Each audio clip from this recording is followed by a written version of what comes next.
يقول لك طرفي نزاع. طيب احنا ما عارفين انه طرفي نزاع. في زول قال لك ده الاخوان ما عارفين انه طرفي نزاع، عارفين انه الجيش والدعامه طرفي نزاع، طرفي نزاع. لكن منو الحق وين الحق وين الباطل؟ قصه طرفي نزاع ما بتحل المشكله. الحق وين والباطل وين؟ وكل الناس اللي بيقولوا الحق مع الدعامه ما قاعدين مع الدعامه في ارض المعركه بالمناسبه. يقولوا الحق مع الدعامه وقاعدين في مناطق الجيش او قاعدين برا السودان.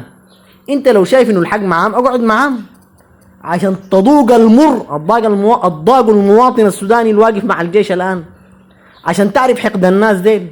زي ما قال لي واحد والله حقدهم لو وزع على اهل الارض لكفى اهل الارض. عشان تعرف سوءهم وشرهم. انت ما ضغط شرهم، قاعد في مناطق الجيش وتتكلم في الجيش، قاعد برا السودان وتتكلم في الجيش وبتناصر في الدعامه. اقعد معاهم وناصرهم، اقعد في مناطقهم وناصرهم لو انت اصلا راجل.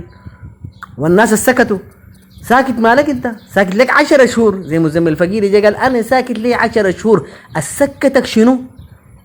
انت عندك اسهال بتاع كلام، بتتكلم في اي حاجه، تتكلم في اي مناسبه بتتكلم. لما حصلت الكارثه دي اسكتك شنو؟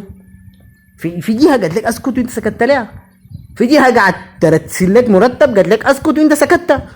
والموضوع ده اتضح للشعب السوداني كله الا لو في قلبه في مرض. بعدين يعني للاسف الان طرفي نزاع ولا للحق ما بتحل المشكله يا جماعه. في حق وفي باطل. اجيبها لك من وين؟ اجيبها لك بالدين. انه ده القائد البرهان ده قائد، وحميتي بيقول له برهان ده قائدي انا، والدعم السريع تحت الجيش بيقول نحن جزء من الجيش. خرج عليهم، اعتدى عليهم. يا اخي ما اعتدى عليهم، ما سمع كلامهم. يا اخي محله قالوا ما دارين حاجه زي دي في البلد. ده بيعتبر ده خروج على الحاكم ومخالفه لامر الحاكم. دي ما دار لها 2 3. طيب اجيبها لك من جهه شرعيه من حته ثانيه. الحميتي كان صادق في كلامه لما قال انا بقاتل من اجل الاتفاق الاطاري. الاتفاق الاطاري ده اتفاق علماني واسالوا المشايخ منه.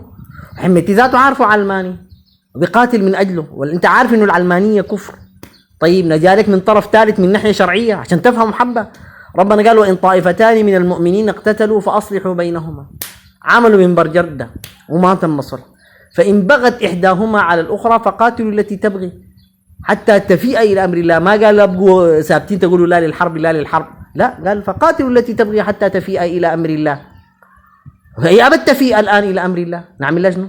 ده جاء من ناحيه شرعيه ثانيه.